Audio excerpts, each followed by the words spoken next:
Good morning, class. Our next topic of discussion is quadratic expressions and equations. Quadratic expressions and equations. And we want to start by mentioning the objectives. By the end of the topic,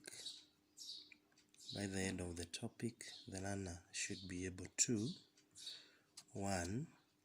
Expand algebraic expressions that form quadratic equations.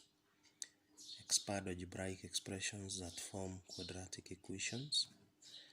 The next objective is to derive the three quadratic identities. Derive the three quadratic identities. The third one is to identify and use the three quadratic identities. Identify and use the three quadratic identities. Then we have a fourth objective, which is to factorize quadratic expressions. Factorize quadratic expressions. The next one is to solve quadratic equations by factorization. Solve quadratic equations by factorization. And lastly, one should be able to form and solve quadratic equations. One should be able to form and solve quadratic equations. So we start with objective number 1. And objective number 1, we talked about expansion. Now, algebra is mathematics that deals with symbols or letters, which are used in place of numbers. And in algebra, expansion simply refers to the process of removing brackets in expressions. It simply refers to the process of removing brackets in expressions. We have an example. We have encountered expressions of the form in the past: a into x plus y, for example. If you have a into x plus y, if we remove brackets, we multiply a by x, and then we also multiply positive y by a, thereby giving us ax plus ay. So we have encountered such expressions before, but then we now want to advance and remove brackets in expressions such as x plus 5 into 3x plus 2. We want to remove brackets in expressions such as x plus 5 into 3x plus 2. We want to see how we do that. Now, if we compare this to what we had before, we can let one of the two expressions in brackets to be like our a in our example above. So in this case, we can let 3x plus 2 to be a. We let 3x plus 2 to be represented by letter a. If we let that, then it means our expression x plus 5 into 3x plus 2 now becomes x plus 5 into a. That means we multiply both x and positive 5 by a. So x by a gives us xa, then positive 5 by a gives us plus 5a. But remember what our a represented. Our a represented 3x plus 2. So if we now replace the a's with the correct expression for a, then our expression changes to x into 3x plus 2, then plus 5 into 3x plus 2. If we open the first bracket, we multiply x by 3x, which gives us 3x squared. Then we multiply x by 2, which gives us positive 2x. Then we multiply 5 by 3x, which gives us positive 15x. And lastly, we multiply 5 by 2, which gives us positive 10. If we bring the right terms together, 2x and 15x are like terms, so we can combine them.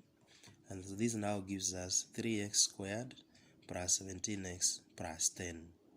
So you see now that our expression, which was initially x plus 5 into 3x plus 2, changes to 3x squared plus 17x plus 10.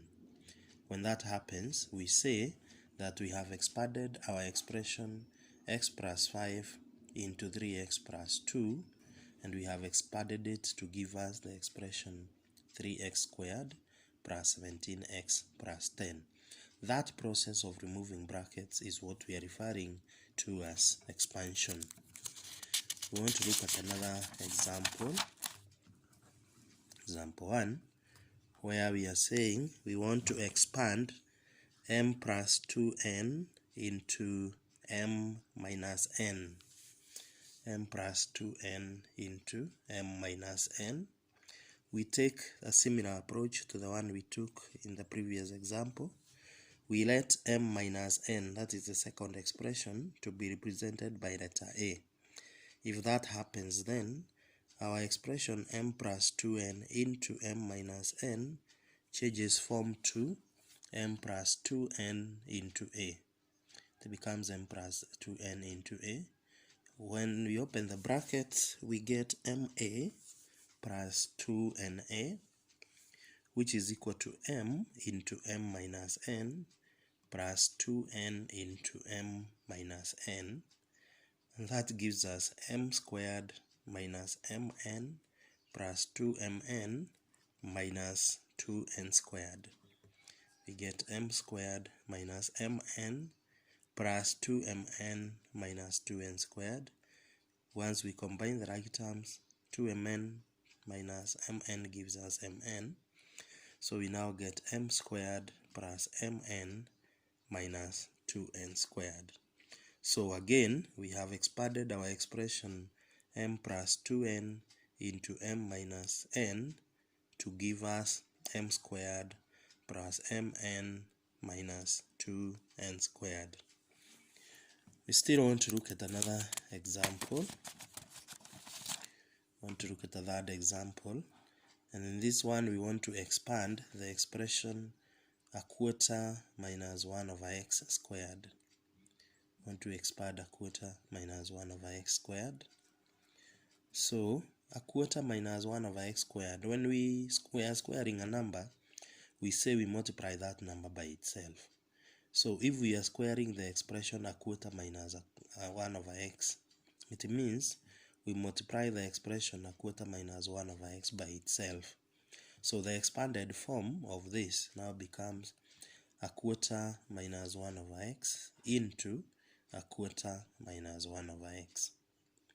It becomes a quarter minus 1 over x into a quarter minus 1 over x. I hope that is clear from the definition of squaring. If you are squaring 2, it means you multiply 2 by itself. Likewise, if you are squaring an expression, it means you multiply that expression by itself. So, if we take the approach that we took in the previous question, kindly note now that what we have been doing. We have been taking the first term in the first bracket and multiplying it by the entire second bracket. Then, after that, we take the second term in the first bracket and multiply it by the entire second bracket. So in this case, the first term in the first bracket is a quarter. So we have a quarter here. We multiply that 1 over 4 by the second expression, which was a quarter minus 1 over x. Then we take the next term, which is minus 1 over x, minus 1 over x, and we multiply that by a quarter minus 1 over x again. From there, we just open the brackets normally. Quarter times a quarter is 1 over 16. A quarter times 1 over x becomes minus 1 over 4x. Then we have minus 1 over x times a quarter, giving us minus 1 over 4x. Then we have minus 1 over x multiplied by minus 1 over x, which gives us positive 1 over x squared. Again, the two middle terms are like terms, and once we combine them using LCM, then minus a quarter, minus 1 over 4x minus 1 over 4x becomes minus 2 over 4x. 2 and 2 will cancel out, and we end up with minus a half, minus 1 over 2x. So our expression now becomes 1 over 16 minus 1 over 2x plus 1 over x squared. You get 1 over 16 minus 1 over 2x plus 1 over x squared. Now that is what we are referring to as expansion of algebraic expressions. Before we do anything else, we want you to first practice on this so that you understand the concept. So to help us do that, we are giving you exercise 15.1. Exercise 15.1, that is in KLB. You have the KLB book. If you don't have, you can ask your teacher to send it in PDF form or in WhatsApp. So we now have number 1 A and C, number 2 C, E and F, number 3 A and F, number 4 A and D, and lastly we have number 5 part A, B and F. So do those questions before the next lesson. Thank you.